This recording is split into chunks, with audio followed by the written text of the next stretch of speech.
Bolts Nation, welcome back to another episode of the Bolts Block Party. I am your host, Greg Wolf, joined by, I do believe, the undefeated Braden Coburn. Is that true? Did I hear that on the Bolts radio broadcast the other night, that when you have filled in for Phil Esposito, you are undefeated on the broadcast? Is that true? It Fact might be. or fiction early, right? It might be. Yeah. Well, thanks to our friends at Jai Alai for powering another awesome episode of the Block Party. And with us this morning is Austin Watson. Waddy, is that the proper locker room name? Yeah, Waddy's fine. Waddy works. Call me whatever. All right, man. So thank you. He'll answer. Thank you for joining us, Austin. That's the great thing about NHL locker rooms is like nicknames can take any form and they kind of like go everywhere. And you get different nicknames at different places you go. Okay. Yeah, remember Cody McLeod? Oh yeah, Cody McLeod is a junior roommate of mine. So we talked about this. Cody McLeod started calling me Walmart, Walgreens. Like he had some crazy and his like deep Walgreens. Oh yeah. I'm like, yeah, okay, yeah, that'll work. He used to call me little doggy. Oh, hello, my little doggy. And I was, what does that have to do? He was a funny man. I enjoyed playing with him a lot. Love it. So let's delve in, Austin, because you're new maybe to our fan base here in Tampa, and we want to give them some backstory on your journey and how you got here from 18th overall pick, first round draft pick, by the way, Nashville Preds in the 2010 NHL entry draft. However, you were going to go to the University of Maine, but you decided against that. You decided to sign with Windsor and play for the Spitfires. But I want to hear the journey from you, playing from back in 2005 as a 13-year-old peewee in the hockey tournaments in Quebec, right, to the Detroit CompuWare youth hockey program, which actually produced guys like Lindros and LaFontaine and Madonna. Yeah, we had a great team. We had guys moving in. Jason Zucker moved from Las Vegas to play for our team. We had a good program, but yeah, I grew up playing in Detroit. I wanted to go to the U.S. program and play for Maine. I don't know if I technically decided against it or they decided against me. So what happened there? No, I was 16 and, just whatever didn't work out with the U.S. program in the summer. And kind of have to make a decision at that point. There was still time. There's still spots on the team. I wanted to play there. I was an Ann Arbor kid. Yeah. But it didn't work out for whatever reason. And, Windsor was right across the border and it worked out great. We had an unbelievable team there. I mean, we had Ryan Ellis, Taylor Hall, Adam Henrique, tons of guys. We ended up winning Mem Cup my first year. I was a 16-year-old. It was crazy.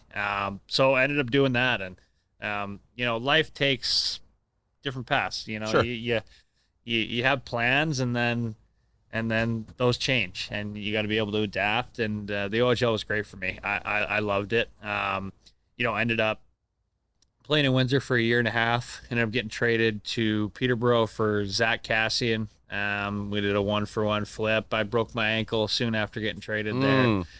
Cass took a 20-game suspension, hit somebody, and the trade was kind of a wash a little bit that year, but ended up getting drafted by Nashville later that year. Really good buddy of mine, Ryan Ellis, who I played with in Windsor, had been drafted there the year prior. So, back-to-back years, we were both drafted there. I ended up finishing my junior career in London, won an OHL championship, lost in the Mem Cup final to a team that had been beat out, I think, in the first or second round. We lost to Shawinigan in the final, which I think they got to do something about that rule. It seems to be a trend lately that the host team gets beat out in like the first round and then has like 2 months of training camp. Interesting. To get ready for you're playing on game like 100 and they're playing game 70 and had been doing 2 days for 2 months. Right. It's a little bit I don't know. I don't they don't pay me to. Well, you might not know, like, so in Canadian Major Junior Hockey League, the Memorial Cup is kind of the league champions from the WHL. Yep. From it's got to be the hardest trophy in sports and the O, to win, yeah. right? So the 3 league champions meet after those league championships happen, but there's also a host city, and the host city has a team in the tournament as well. So there's 4 teams in the tournament, and sometimes the host city will lose in the first round of playoffs. So they're hanging out for like 2 months before the tournament happens. And just like Waddy you know, said, they come in, they're well rested. With you know, there's been developments in science, sports science, and all that. Like maybe 20 years ago, it wouldn't have mattered so much. You know, the guys go on a month-long bender and then come back in and don't win. But now, you know, they've got it set up. They're doing like 2 weeks camp, 3 days off. They're getting these guys primed and ready. Completely rested, no injuries. Everyone's gotten healed. So they're ready. Yeah, they're ready. We're just grinding on game. Like, so you got to play, 68 games plus your playoffs, and then you go through that, and you're just gassed by the end of it. So, but you were the OHL MVP, right? Yeah, first American, right? First American. I had it going on that playoffs. Yeah. I don't know. A little bit of, you know, I don't know. They liked me for whatever reason. I scored some goals and blocked a lot of shots. And somehow that'll win you an MVP every once in a while. So I kind of wanted to roll into a little bit using that. And, you know, you were a certain player in the OHL and growing up, and your role in the NHL has gradually changed over the years. Yeah. And you've, you know, guys that stay in the NHL, they have to find a role. They find a way to stay in this league. How have you done that? And like, what was your approach to kind of figuring out what kind of player in the NHL you wanted to be? Yeah, I mean, it took a little while, and it takes time, right? You gotta kind of like we talked with, you know, the whole junior team and not going to the program. You got to be able to adapt. You know, I played 3 years pro to start in Milwaukee. I played my whole entry level in the American League, and you know, I was a second line center, first power play guy. Scored 20 plus goals every year there. And then, you know, it doesn't work that way so much, but back then you almost used to play your entry level. And then once you needed waivers, you got a shot in the NHL. Okay. So that my whole first year in the NHL was 15, 16. I wasn't going to get sent down. I would have needed to clear waivers. But I had a hard time finding a role. I was playing fourth line right wing. You know, I wasn't really, I was physical and good penalty killer and block shots, things like that. But I didn't really have anything that kind of set me apart, I guess, from any other guy. And you can kind of get lost in that shuffle a little bit where you're interchangeable, and, you know, whether it's you or the next guy, it doesn't really matter who goes in. They're going to kind of, you know, just eat up some minutes and be fine out there. And then, you know, I ended up playing 50 games or something like that. Got scratched a bunch. Didn't play in the playoffs at all. Side note, I mean, I had my own personal issues. At the time, I was drinking, and I'd been drinking a lot for a long time. So that kind of all played into it. I didn't really have any. I was just kind of there. And then that next year, I ended up clearing waivers. The only time had been on waivers up until that point, and I went down to the American League. I played like 3 games. Kind of back in the same role. Like, I was a first 2-line guy in the American League on the power play and things like that. And I don't know if you remember this, the Predators had the flu game in Detroit where they were blaming the soup at the hotel. They call it, I don't know what exactly it was, but literally like everybody got sick. So we got to call everybody up. So I got a chance to come back. And at that point I was just like, whatever, I don't care. Whatever it is, like, I'm sticking around. And you have a little bit of mindset change too. You know, I'm always like, you know, you play in the bottom 6. You try not to make mistakes. You know, you don't want to end up on the wrong side of the video. You think, you know, you're going to get scratched if you make mistakes and things like that. But you end up playing tight, right? Yes, you play tight. You don't do a whole lot. And, you know, I'll credit you played for Peter Laviolette. He was a really influential guy for me, and he was honest, and he was straight up with me. He's like, listen, you don't make a lot of mistakes, but you also are not doing a whole lot for us here when I had gotten sent down. So, you know, when I came back, it was like, all right, screw it. I got a chance to come back here. I'm going to try to make the most of it. I'm just going to try to play, and you have to make an impact on the game. And I started to be able to do that. And, you know, fighting for me wasn't really a thing. I'd fought 3 times in junior, and I think I have 3 fights in the American League in 3 full years, 200 some odd games.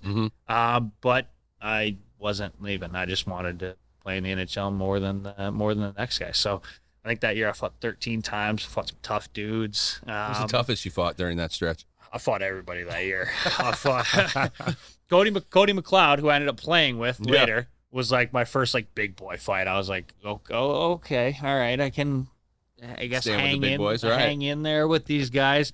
And I fought who did I fight that year? Derek Englund, Tom Wilson, Sean Thornton. Wow. Like I was takers, anybody. At that point, I was just doing whatever it took to kind of stick around. But throughout that year, we ended up going and playing in the finals that year. We lost to Pittsburgh in 6 games, but I had found myself a role. I'd found something that made me irreplaceable at that time.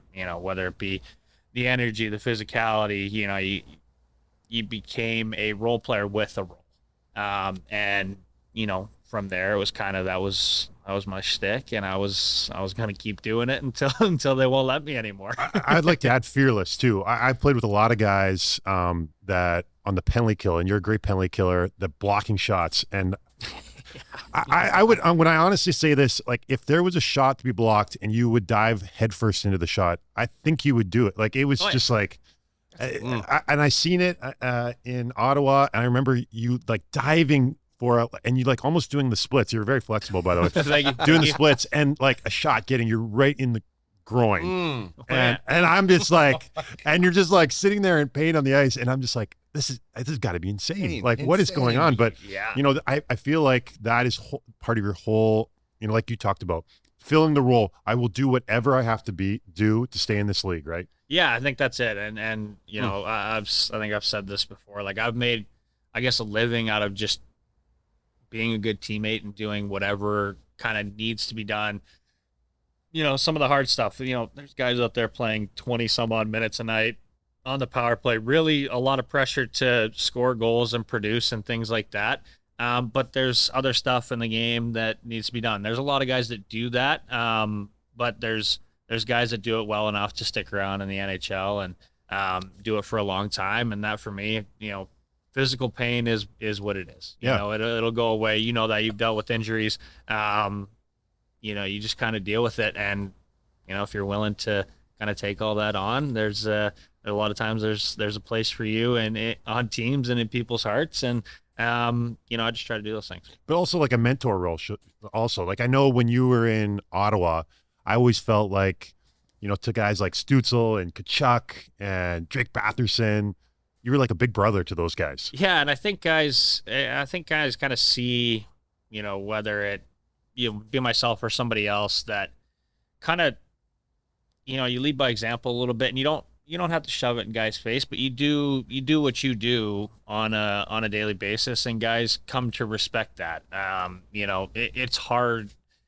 We joke about it, like physical pain is what it is, but it's hard to do those things. It's hard to sit in front of 100-mile-per-hour slap shots or get punched in the face by 240-pound, tough guys that got 40 pounds on me, and you just never know what's going to happen. And, you gain guys' respect like that. And I think, especially for young guys, that was a change for me. I was in Nashville. We had, the entire time I was there, we made the playoffs. So we had good teams. We had, older, we weren't old, but we had a lot of veteran guys. We didn't have a ton of young guys cutting their teeth. And then I go to Ottawa and everybody is under 22 and young superstar talents, but, haven't played, don't really understand what it is. It's a grind. Yeah. It really is a grind, and you have to learn how to play the game the right way, and it takes a lot to do that every night. And I think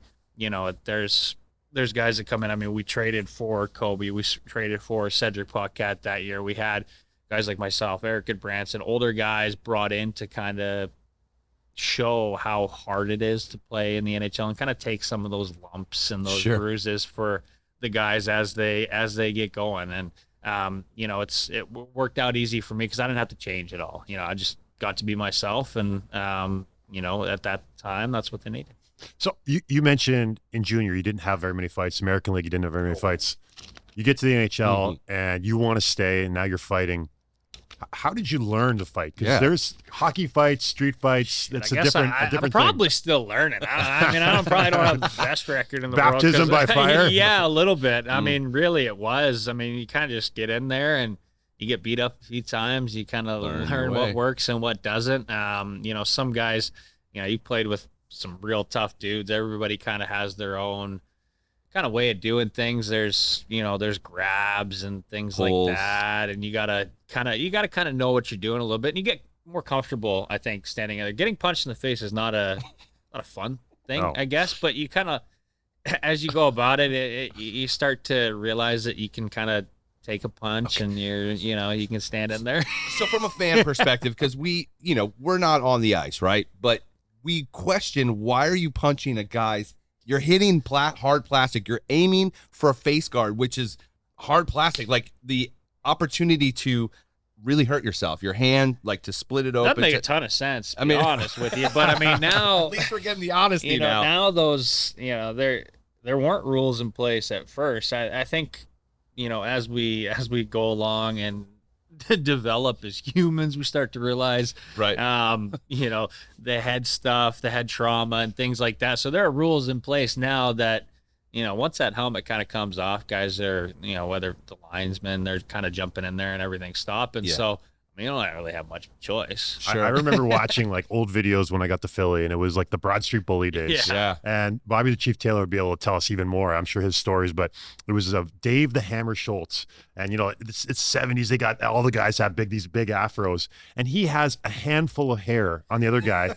And he's just got it and he's just feeding him uppercuts by giving you know, holding his head like that. Yeah. You know, like just totally unbelievable And there stuff. probably was less, I guess, I don't want to say less chance of injury because those dudes were tough, man. Like those were punching And crazy. the, And crazy a little bit tough. nutty. Those were punch in the face contests. Like that's like once every 4 or 5 games, like complete line brawl stuff. Yeah, 100%. And you know, obviously, you're not gonna, you know, hurt your hand on helmets, but there's a whole lot of other stuff that can happen. Yeah, to your those face will things. break your hand for you. But I think even now, like you look at fighting today, like the game, it's kind of developed the way that the game has. Right. The game is so different now than it was in the 70s and 80s. There's so much speed, so much skill. And you know what? Now guys are cognizant of injuries, you know, head stuff, things like that. So I think there's a lot more defense. There's a lot more, Ducking, you know, weaving. and kind of getting down and getting out of the way when it seems like it's about over. Like there's some tough dudes, but it's a little bit of a different game than it was obviously in the 70s and 80s. So let's rewind a little bit. You're the oldest of 10 children. Yeah.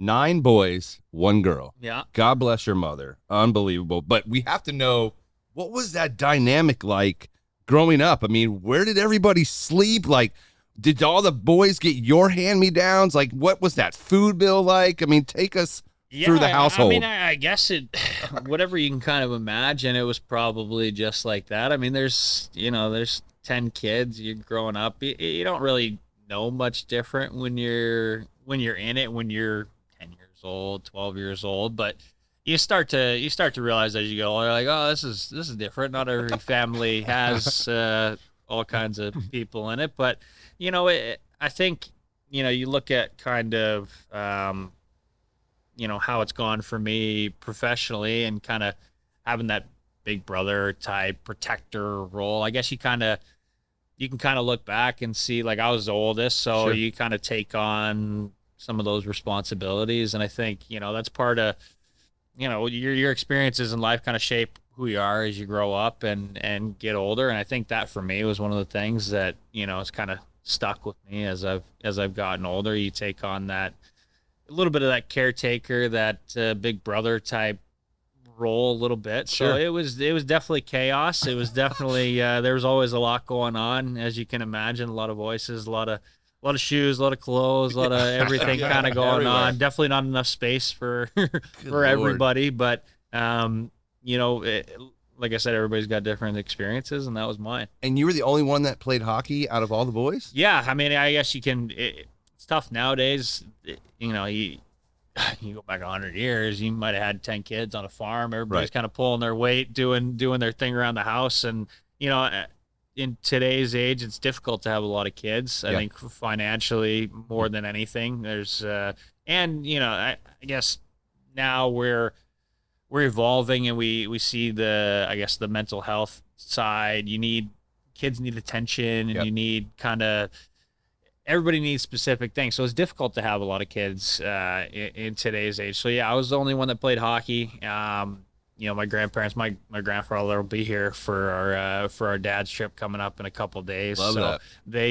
They were a big influence on me. They helped out a lot with the hockey side of things, whether it be financially or driving around and having the time to spend. I was lucky. I mean, realistically, you come from a big family. Hockey is not an easy sport to, Right. I guess, get into. Maybe a little easier in Canada. There's a little more funding for Hockey Canada than there is in different parts of the U.S. So lucky for sure to just have been able to, play hockey at a high level. AAA hockey in the U.S., like I said, not cheap.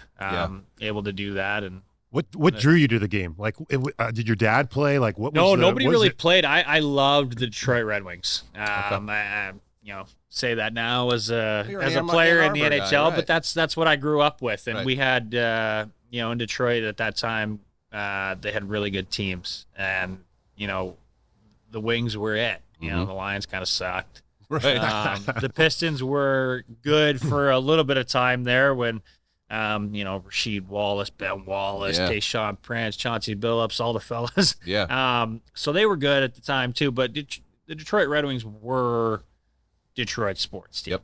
And, growing up and watching Steve Yzerman, who we talked about a little bit on here, Steve Yzerman, Fedorov, Shanahan, Lindstrom, like all those guys, that's what I grew up watching, and that's kind of what drew me to the game. Like, I loved it. I loved watching those guys.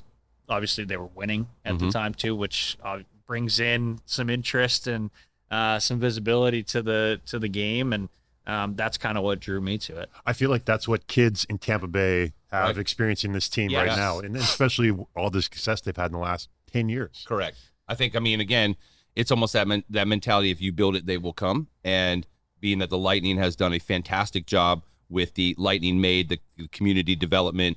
I've been in Tampa since 92, 93, and none of this existed. And to see the explosion of the sport in Florida, not just in Tampa Bay, but the growing of the rinks, the building of the rinks, the fact that, Phil Esposito and Jay Feaster said, we want to get sticks and balls in every kid's hands from the elementary school level. That's what I think has been a huge impact on why the sport has grown so much.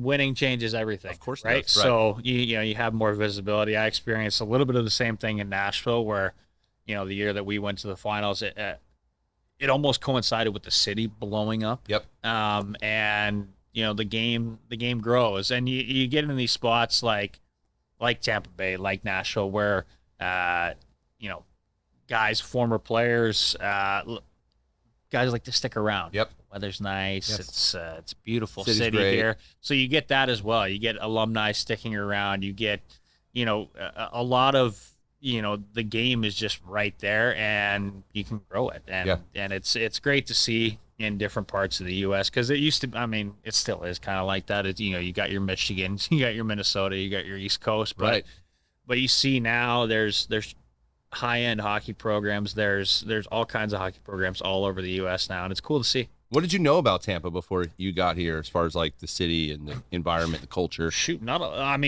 as far as the team goes, you understand that, being a bit older too, you from the outside looking in, that this is a well-run program. You don't have the amount of success that the Lightning have had and have it not be just a well-run organization with a great character inside the room, the surrounding jobs. That's what's here without even having to be introduced to it, because you don't have that success without having that foundation built.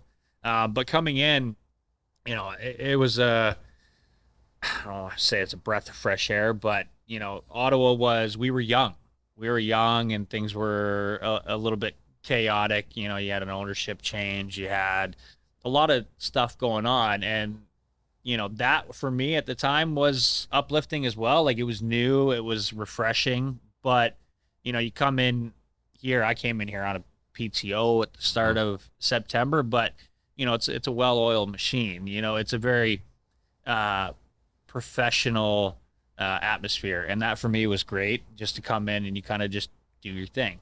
You know what you're expected to do. Mm-hmm. Yeah. The culture's been set already. The culture's been set. You don't have to deviate. You don't have to be anything else other than what you are, and you're brought in for a reason. Yep. Mine is not to score 30 goals. I'd love to, but Sure, right.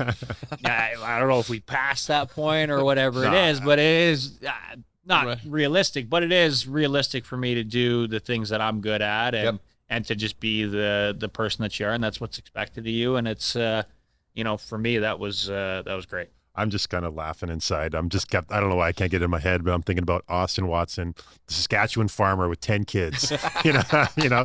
I'm like looking at you. I'm like, yeah, he fits the bill. Yeah, like, we would have fit in fits out the there. bill. Yeah, like you would not absolutely. look at a place at the co-op back home. Right. But yeah. So your on ice persona, and I kind of want to fill people in a little bit on playing against you and playing with you. There we go.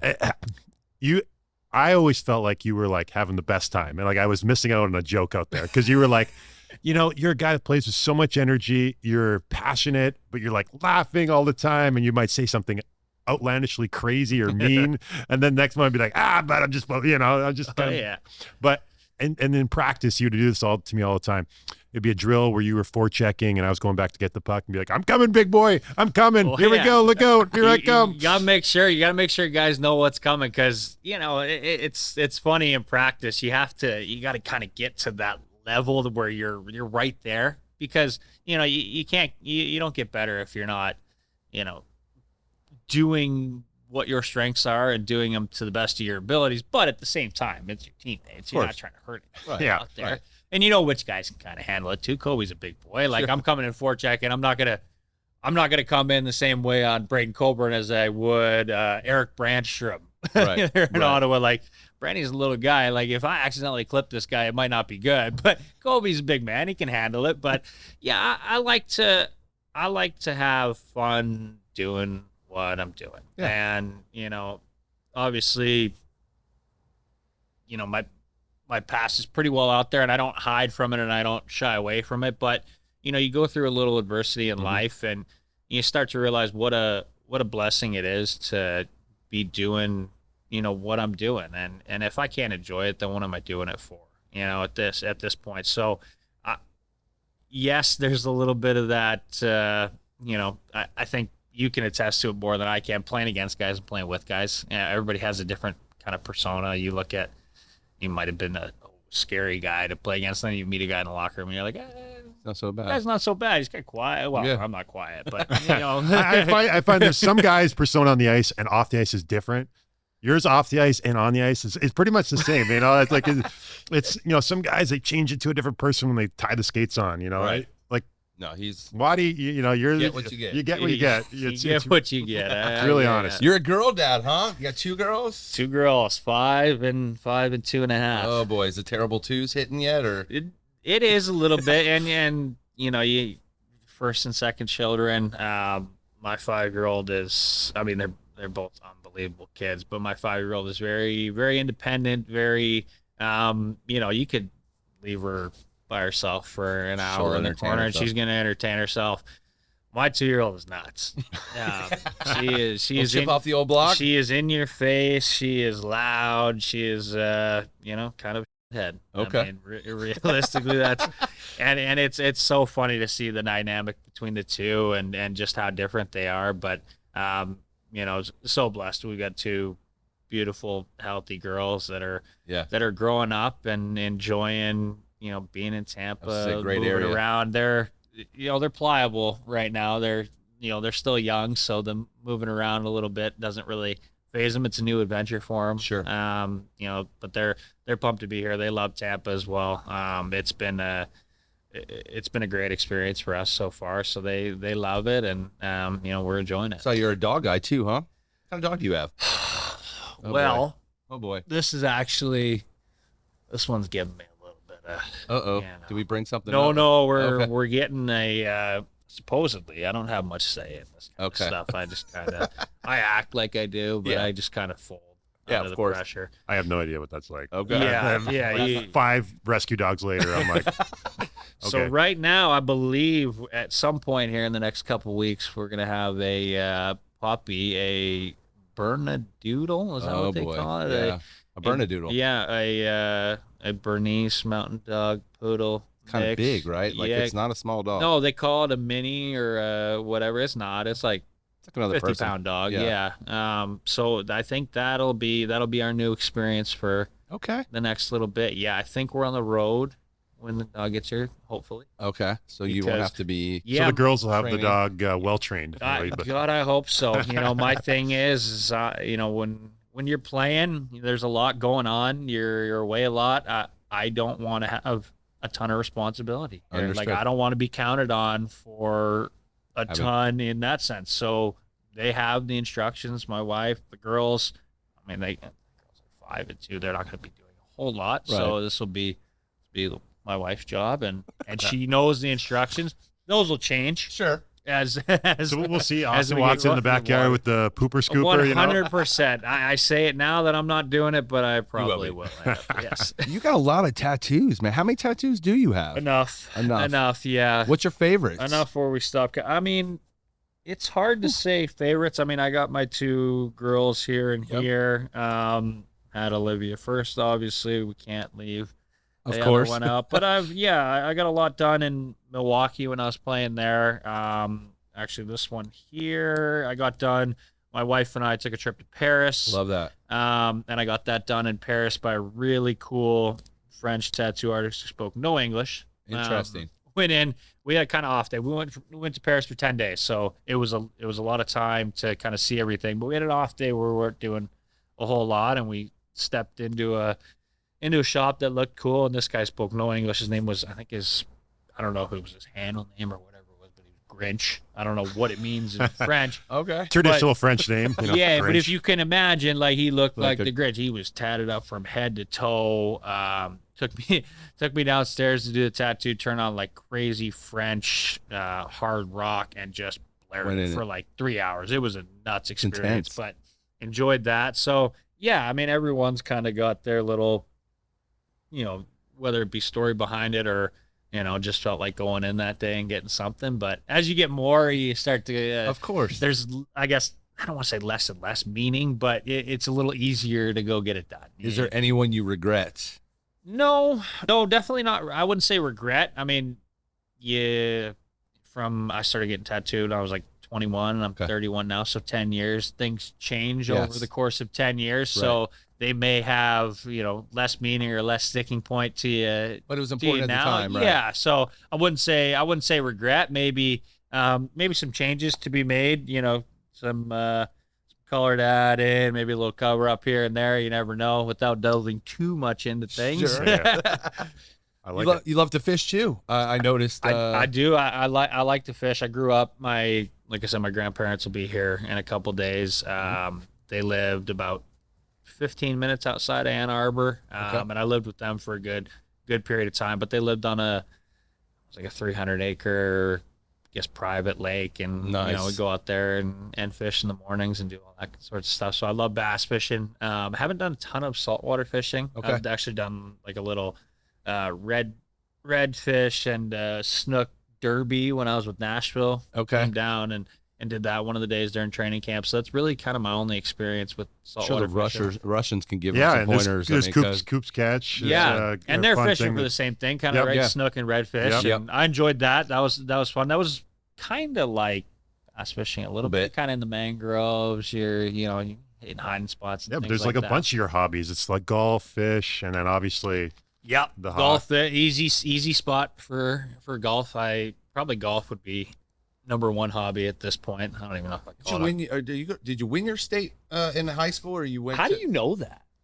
I mean, that's a deep dive. Our job here on the Block Party is to find the things that our fans. That's my golf claim to fame. So it was regionals for state championships. So we needed to qualify for state championships. I think I shot a 77 at regionals. Wow. And kind of helped put us through into the state championships. We didn't do anything at states. But we got slapped around. But yeah, it was cool. It was a great experience, and that's my golf kind of claim to fame in terms of golf competition. Sure. I play a lot of golf in the off season. The COVID year when they shut everything down. I think I played 130 rounds of golf that year. Good Lord. Oh yeah, I was out there every day. Well, there's nothing else. Well, I was gonna say you're outside, couldn't right? really do I feel like we much. need to get you like a shirt, district champion. You know, like I think so too. I think that'd be great. Maybe find like a Taking little notes. high school picture or something like yeah, that. high school district champion.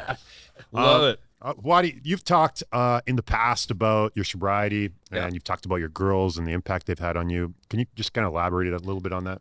Yeah, I mean, for me, recovery and sobriety is now, it's a lifestyle for me. It's something that, took a while to find, from kind of really 18 to, what was my first year, 15, 16. So I went to rehab the first time in the summer of 16.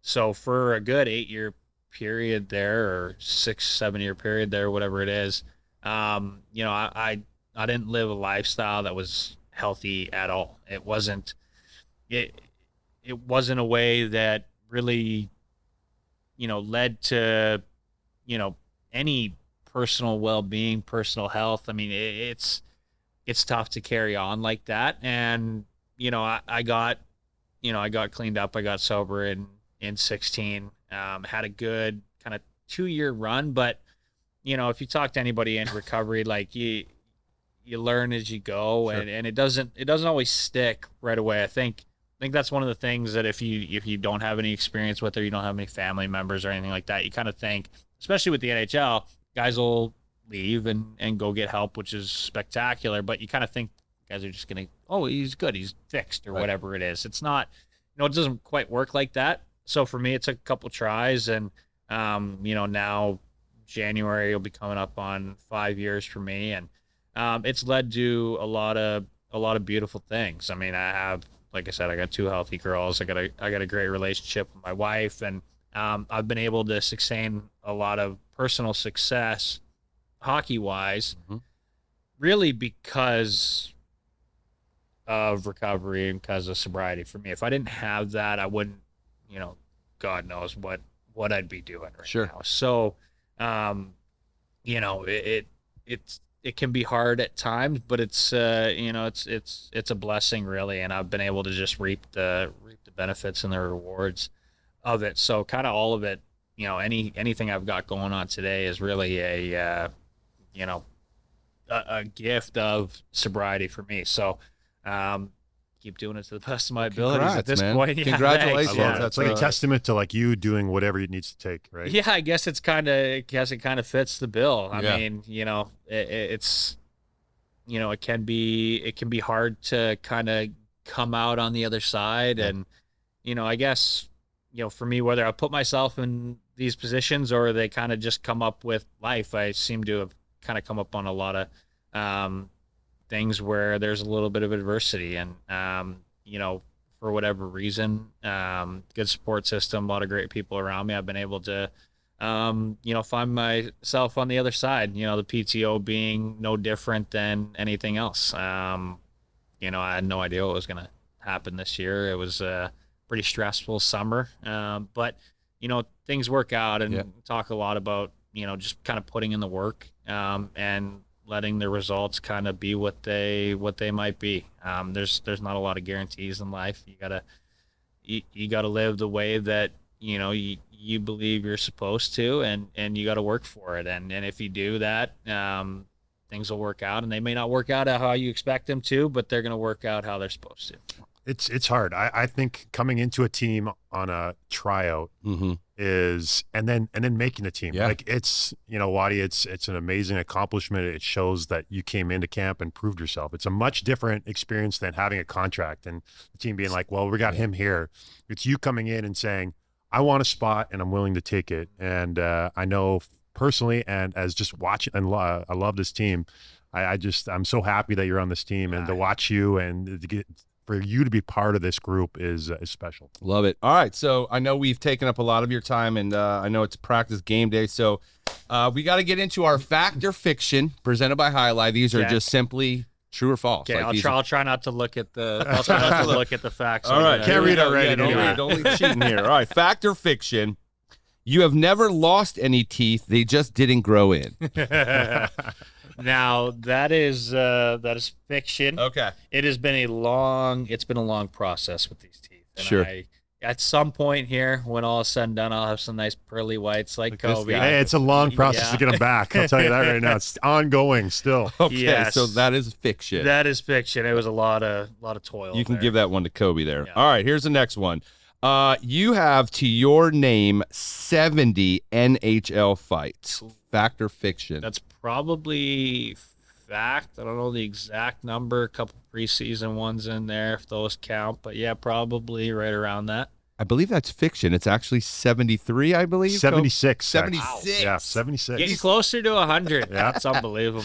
Wow. All right. Never would have said that growing up. Okay, so that one was actually fiction. All right, here we go. Fact or fiction?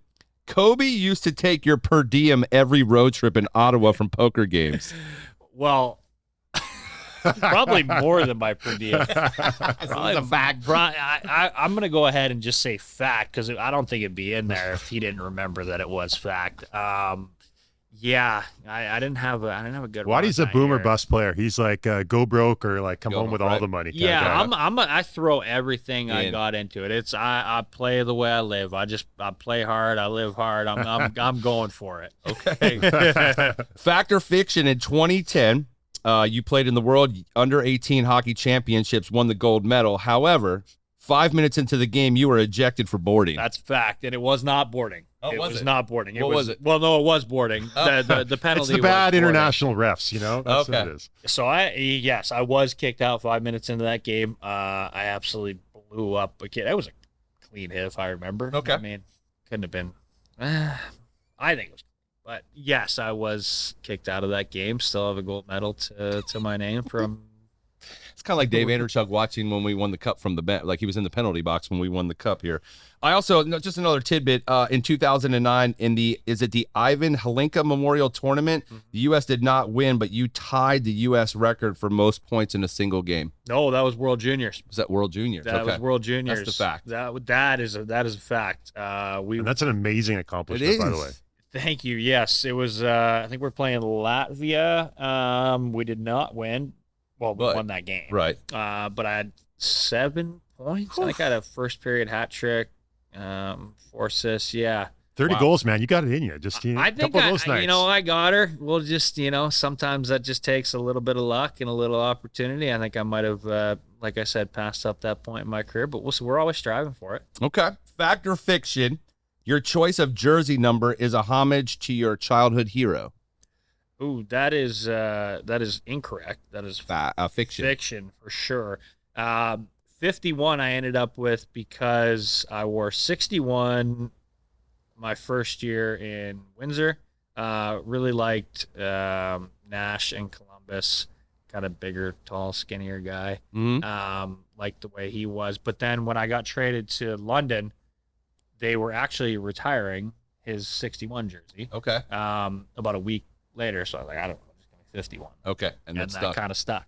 There you go. We know it now. And finally, fact or fiction, your first NHL career goal was against Mika Kiprasov. That was, unfortunately for Kipper, he let me score, and that he ended up retiring after that year. That probably, It was him. Yeah. He said it, Retired. that was it. I did. I got a fact fiction one too, and I've been saying this from the a rooftops. bonus. A bonus fact or bonus fiction. fact. Bonus. According to NHL Edge, Austin Watson is in the 94th percentile of all NHL players for top skating speed at 22.89 miles per hour. That's Fact or fiction? Well, I'm gonna say fact because I really hope it is. Maybe it's like 96 percentile. Hopefully, it's a little higher up there. But you can tell me if it's fact or fiction. Yeah, that's a fact. It's a fact. Man, I appreciate that stat. As you get older, you kind of you can get knocks on you a little bit. Is the foot speed going, things like that. So, I think we should make that a shirt. Yeah. I think we'll just put that right there, 94th percentile speed. Our Top, merch top department right now. 6%. Well, just actually Yeah. take Watson off the back of your jersey and just put top top 6%. 6%. Yep, just put 23 miles per hour right there, right across the back. Show it to everybody, coaches, GMs across the league. Put it on my stat pack. Love it. Love it. Waddy, thank you, man, for joining us here on the Bolts Block Party, powered by our friends at Jai Alai. Amazing conversation. It was great to hear the insight. I hope our fans got a little bit more perspective on you and your upbringing and how you got here to the Bolts, and we wish you nothing but success along the way. Enjoy Tampa Bay. We're excited to have you here, and it's been an awesome conversation. We can't wait to talk to you guys again soon. One of our best guests by far, man. Thanks. Well, thank you. I'll take you. You know what? I should come out here more often. Yeah, why not? Good. I got a lot of speed. I got a lot of personality. This is good. We might have them on again soon, guys. So thank you again for tuning in to the Bolts Block Party. You guys have a great week.